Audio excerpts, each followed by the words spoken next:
Right, hello everyone. Welcome to match number, let me put it on the screen, 1 of the round of 8, not 16 as it says sort of on the screen. This is going to be 2 high quality teams playing off. We've got last year's winner playing with, I believe, Lizardmen again. No, Wood Elves, sorry. And we are playing, which is there. And they are playing into the legend that is Franki 129. And Franki, let's see which way it's gone. And Franki and his undead. And the Wood Elves have been receiving. So, build for the Wood Elves. We've got 2 dodge linemen. We've got a nothing tree. 2 wrestle linemen. 1 sidestep war dancer, which is slightly unusual. Normally you see I'm going to pause it on this one. Oh my word. We've got a sidestep war dancer and we've got a strip ball one side. Normally that is tackle, but it is still pretty effective as sidestep.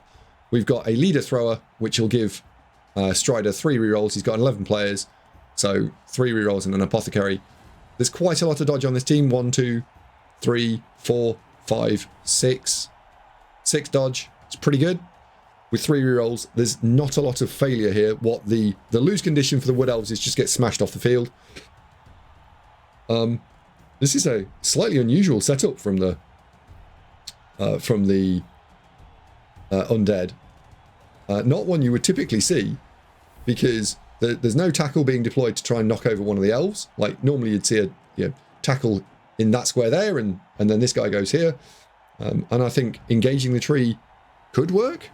Yeah, they've chosen to completely ignore the tree, and it looks like we were setting up some sort of blitz here.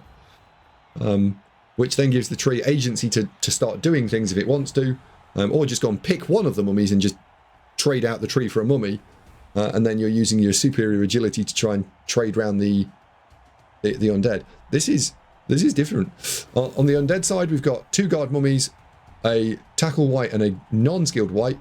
Typically at the very top end of tabletop, that's slightly indifferent. Normally we would see the guard being deployed on the wraith, sorry, white, and only 1 guard here. And then we've got 2 block ghouls and a wrestle ghoul with a naked ghoul. I think that's the build on the ghouls is normal. The only thing that differs from a sort of standard tabletop is the guards being deployed on the strength 5 rather than on the strength 3. And this is absolutely standard apart from that sidestep skill there.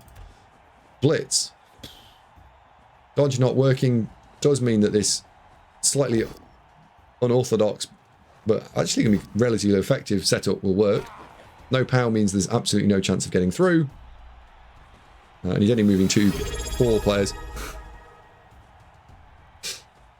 Unfortunately, Kegarath can't hear us. So I have to wave at him. He can't hear. He can't. His speakers do not work. He can hear fine. His speakers don't work.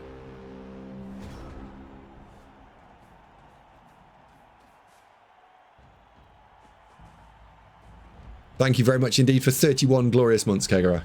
If someone could pass that on in chat, that'd be wonderful. Thank you. Right. I never enjoyed playing this matchup as the undead. It's certainly not in the last rule set and not really in this one. I find that it is pretty hard work. And unless we get some chip damage, it really is a pain in the ding-dong. That is already telling me that that's where the ball is going.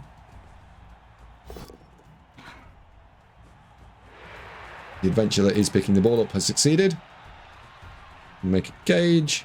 We need to not 1 in 81. Do better than 181ing. We remove an elf. That's an apothecary for me.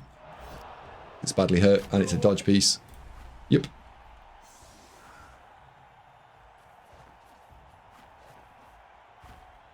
I think that's a fair trade now. Yeah, that is absolutely a fair trade. Having seen the apothecary go, I think you can trade in there.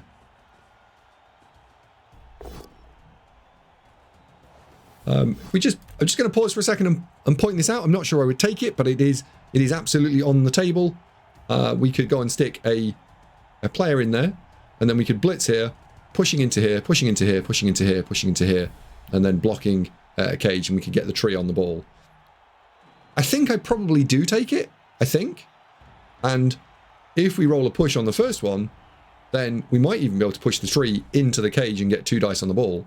Now, the downside of doing this is it's very aggressive, and we've just lost 2 elves. The upside is we've just lost 2 elves. We need to be aggressive. So I don't hate the looking for the chain push to push something either directly on the ball or to push the tree onto the mummy. So I think I would have taken it.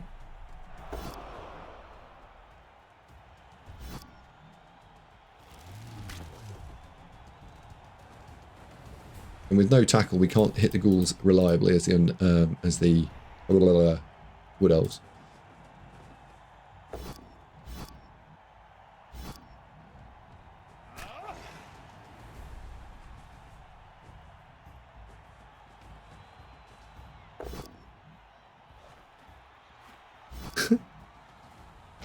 We all know Raffers, that used to be the favourite, then she's the worst game ever. Which is my favourite wolf? What a job type. Speaker of Kegarak. Wait, Kegarak sounds like a place, doesn't it? The Kegarakians.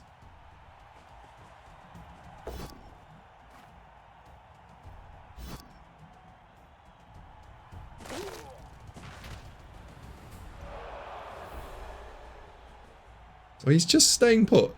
I think I'd like to see the undead bolster that, because at the moment, a leap is on, although I don't think you take the leap. Oh. You definitely are blitzing there, though.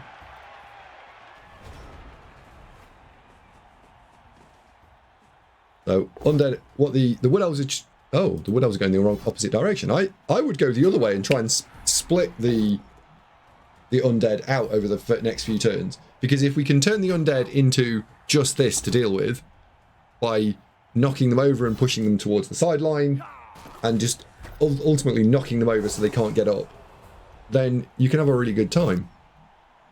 But Strider's gone for an entirely different strategy, so we'll have to see how this plays out.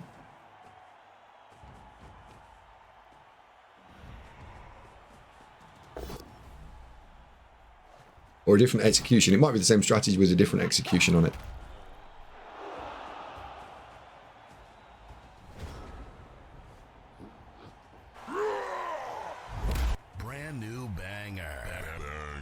Chat, can we welcome Kavu into the channel? Welcome, Kavu. Kavu just followed.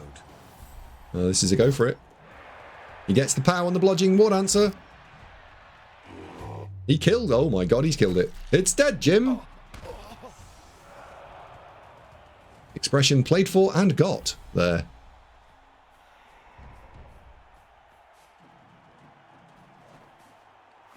Now Strider really is up against it.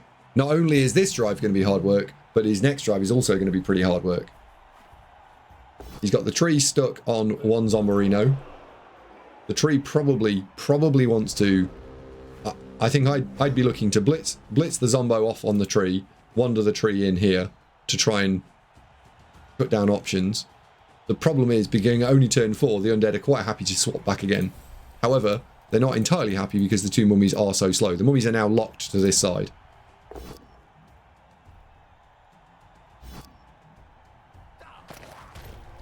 Okay, so he's doing a similar route, which is, well, he's giving the tackle blitz back. Ooh, and then this needs to dodge and be there. Yeah, Strider's definitely up against it, isn't he? He's had 3 removals in 3 turns.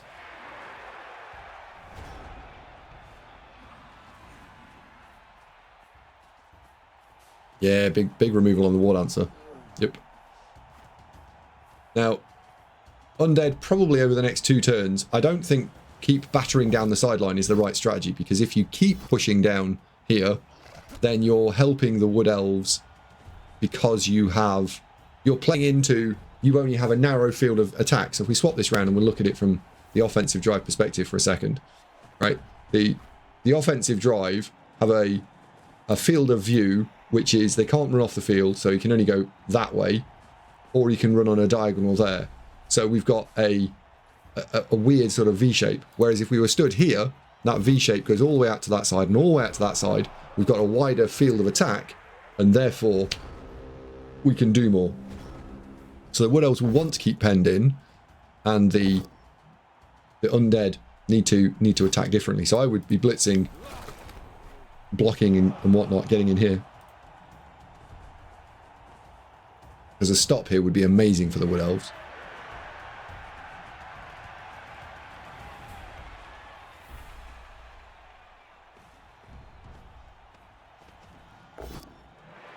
Oh, that's unlucky.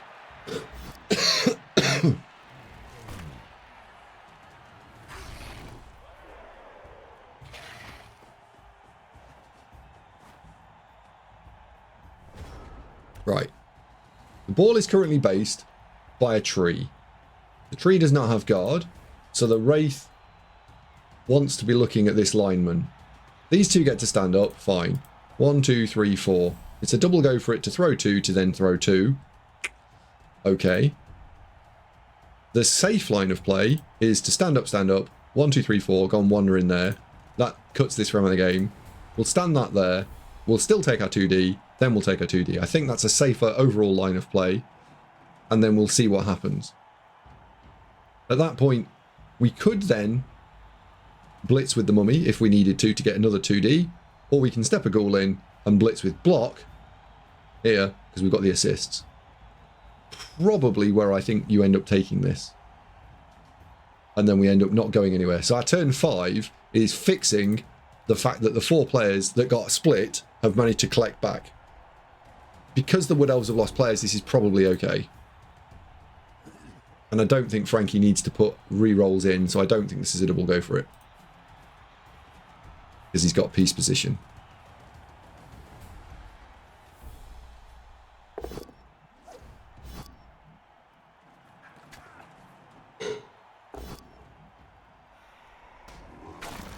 In that case, the blitz is going to be there.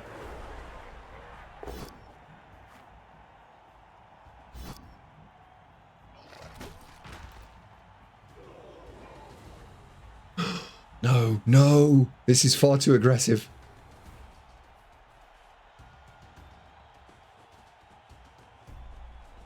Oh me, oh my.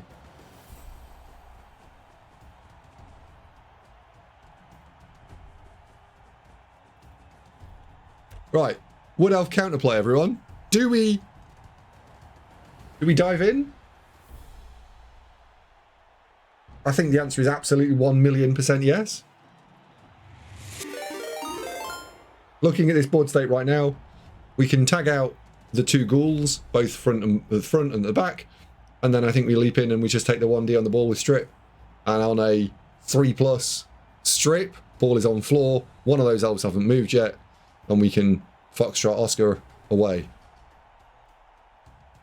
Because the alternative line of play is to blitz one of the ghouls at the front and then try and make things hard.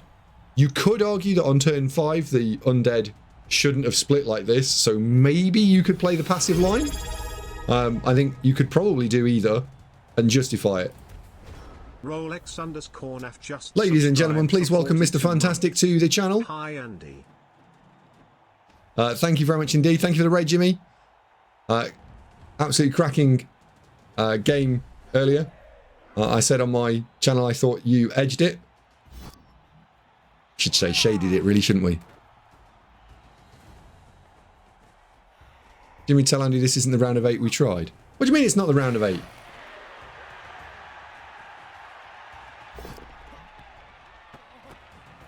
Oh dear. That's going to cost him 2 elves.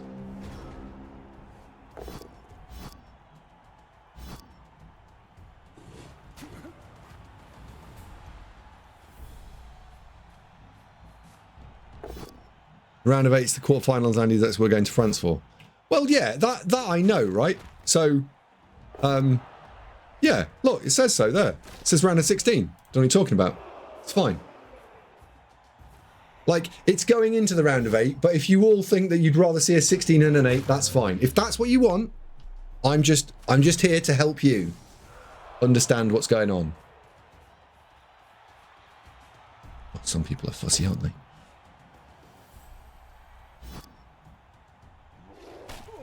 Jim says, I thought you tough game. I thought you played great again. Thanks very much. I think maybe maybe the first game, I think maybe I edged. The second game, I think you shaded the second game. So whatever happens in the... Meanwhile, the tree died. Holy moly. Yeah, we're just gonna talk about another game for a moment, everyone. Yeah, I thought the second game, I thought you edged it. Although the first half of the second game, I couldn't buy an armor break, which then meant you came up with a very, very smart screen, requiring me to then roll the 50%. And I thought if I hadn't made the 50%, I was probably out. So, yeah, it's good. It's going to make a really interesting finale. Whatever happens, it's going to make an interesting finale. Right, back here. So, Wood Elves have been annihilated. I think they're going to have to commit to some sort of stripping action. They don't make the stripping action. And they're going to get an elf. Probably dropped in the bin. And a War Dancer surfed. Because I would be 1,000,000% surfing this. This is like game winnable now. You've got the spare resources. The mummy can wander forward. Yeah. And the War Dancer is his only real threat as well. So I think you 100% are fouling the War Dancer here.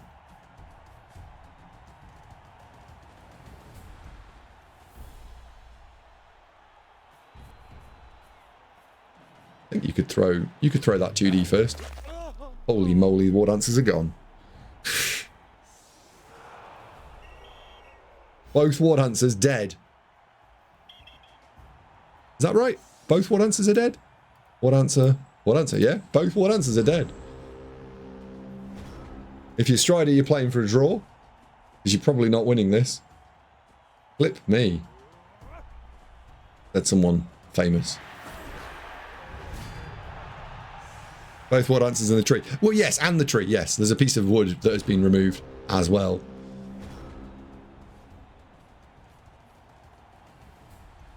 We can make this 3 dice, so why not? The risk profile is 1 in 46,000. Sure, why not? Let's do that.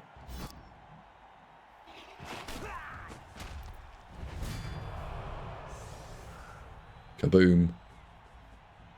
At the moment, the Wood Elves are going to win this, aren't they? Sorry, the Wood Elves are going to win this. No, Andy, they're not. This is not also the round of 8.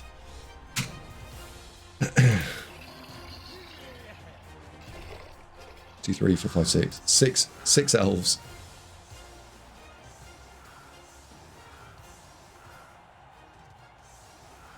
Not being a coach for a strip dancer, fair trade. Absolutely. Hello, Jajuka. Oh my. Someone hasn't been watching one-turn guide videos. Well, I don't think he's got the elves to do it. Oh, I think painfully he probably hasn't got the elves. Hang on, let's just test this. So we were looking to use a catcher. Blitz in here. Catcher would go there. If that was stood there, you've then got the 2D to push the catch. Ugh. I don't think you've got the elves. No, you've not got the elves. How do Andy? How goes things? Yeah, all right. Thank you. All right. I'm quite all right.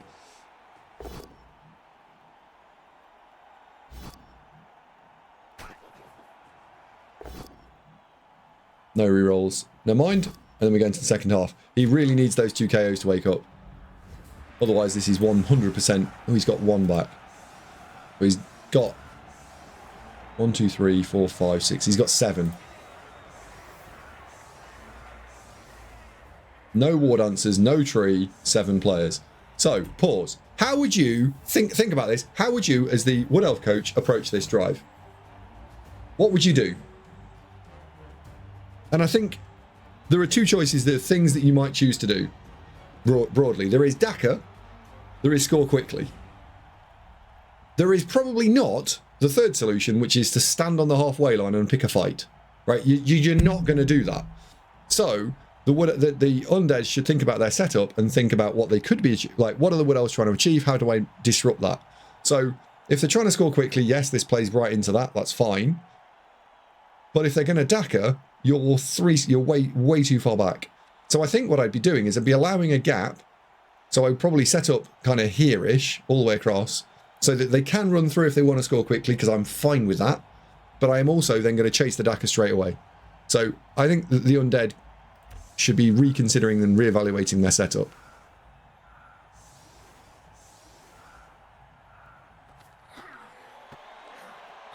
Ha! Well, Jim, yes, that is one option. You could indeed just tab out and peace out. So here comes the dacker. Dacker, for those of you not familiar with it, means to run backwards. Look at that man dackering down the street. What?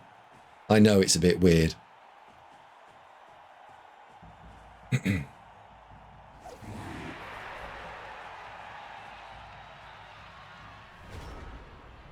So I'd like to see mummies split. And then pressure.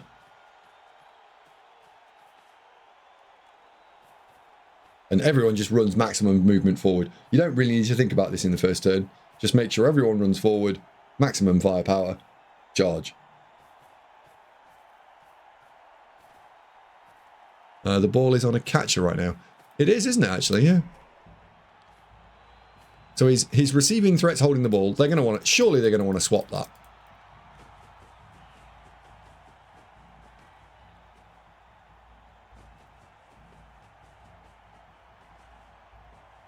So now the Wood Elves are 3 turns away from scoring, right? So turn 1, they went backwards. Turn 2, they could go there. Turn 3, they could get sort of here. Turn 4, they'd score. So that'd be okay. I think they're going to want to waste one more turn.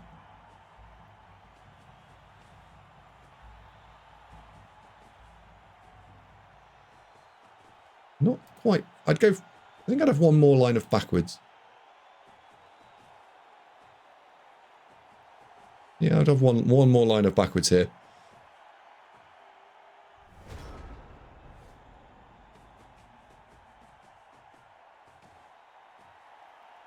And if I'm the undead, one thing I would be trying now to do is the mummies split. The mummies can come slightly more central here.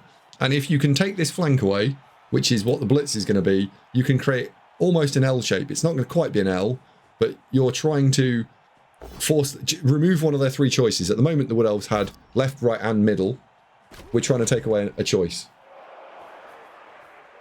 So that can go in. That's okay. And now we need to block this off.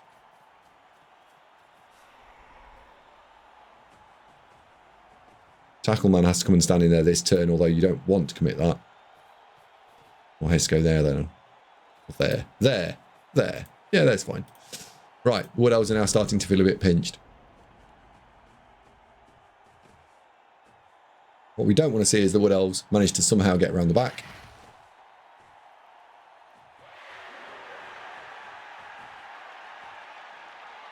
And this is... Did we do enough to stop them getting around the corner? I don't think we did. Boom. 4, 1, 2, 3, 4, 5, 6. So we've gone and taken those 3 squares off them. Stand that up. That's the blitz. Whoa, dirty. Right. How do you deal with that dacker? This guy goes and stands in there. Fine. The mummy, this is the blitz, because then the mummy can go and stand in there and dominate the field. This guy can go and stand there, so now we've got the sideline owned. This guy stands up. We need to stop the Wood Elves coming back round the side. So 1, 2, 3, 4. That's quite aggressive, but I think you want to do that. The mummy needs to go and stand in front, so you don't want them completely isolated and out. The ghoul can stand in here. And then these 2 can own these sort of squares here, depending on what happens with that when we punch it with tackle. But what we don't want them to do is sneak off down the side. That would be bad. And also, I don't think we can afford throwing that block.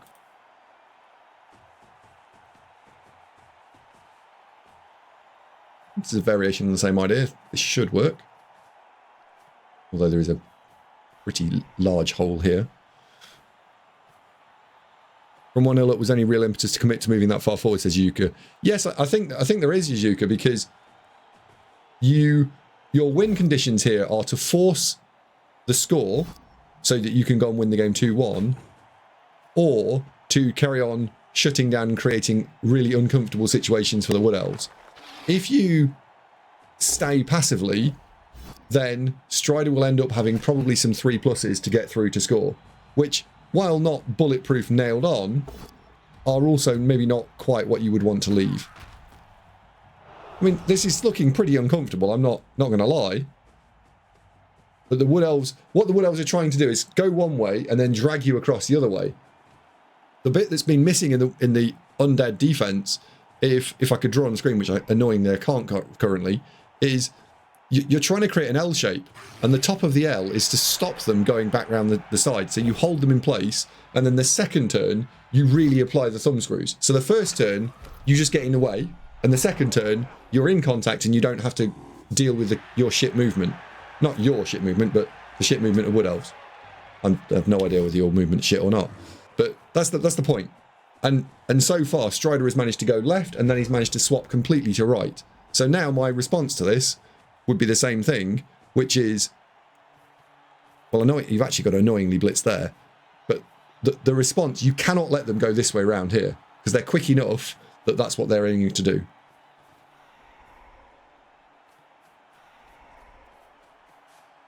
Even ghouls can dodge past screens. They can at that, yes.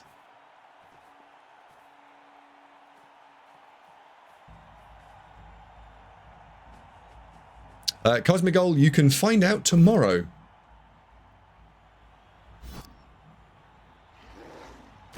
It doesn't get the POW, and this is going to create all sorts of problems for the undead in the next turn.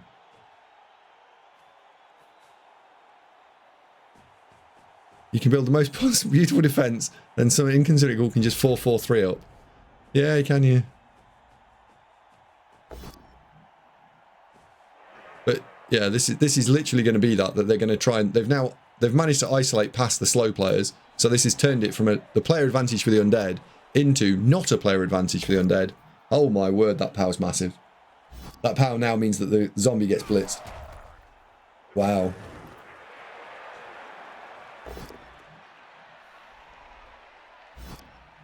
Wow. That being not a POW is pretty good for the undead.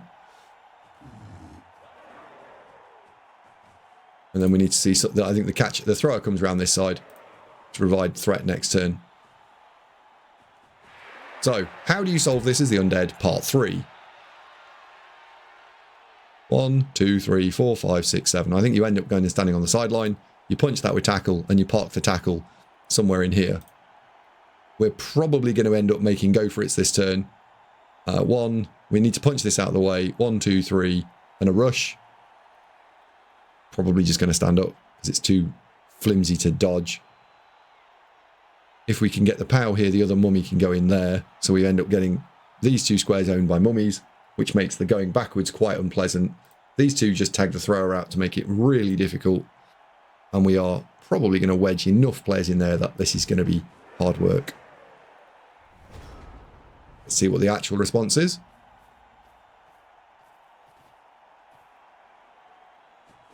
Put that in there. I like the sideline more.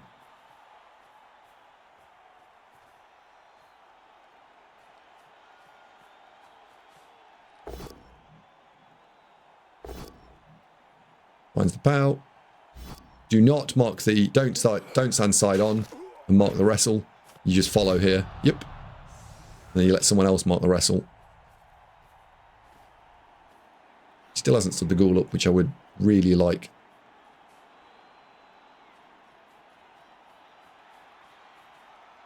That's the... Okay. That's going to go in and stand... Oh, that needs to stand here, I think. Because at the moment, that's just a D on the dude.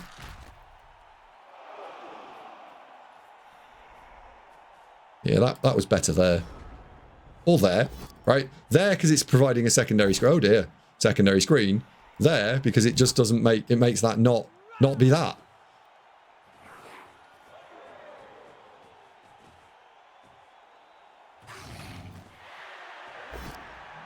Oh no, Strider. Oh no.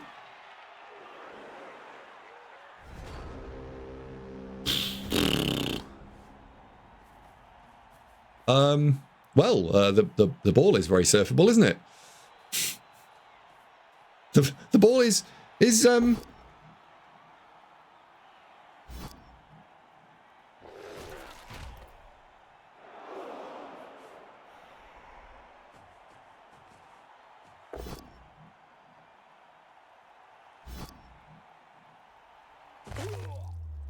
got him. I can't believe that's not a surf. I am stunned and appalled. Appallingly stunned. Wait, is he worried that the ball goes off and he doesn't get it? I just don't see a world where that is bad, right? If it goes down here, it doesn't matter. He's winning. Who gives a shit? If it goes sideways, you've got pieces to go and fetch it. And if it goes that way, he's got ghouls to go fetch it. How...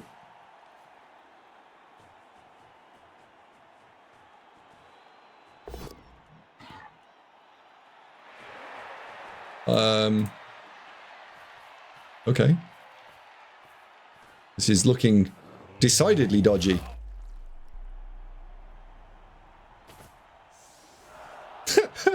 I like not surfing with the ball, says the other commentator. No, hang on a second, I'm joking. Yes. Right, so I think this one is now a done and dusted 1-0 for Frankie. The next question is, how on earth do you pick yourself up off the floor after getting demolished? And bizarrely, I think Strider's played. I think Strider's played better here, if I'm allowed to say that. Strider has played the stronger game, but he has been considerably behind in all of it. Yeah, Jim, you don't need to ask what I would do, right? Sorry, there's a double surf on. Sorry, there isn't any other choices. You're quite right. Yes. And that then removes any possibility that could possibly have been possibilitying game over. How many mega? It's strong. It was strong. And there we have it. Match number 1. Frankie 1, Strider none.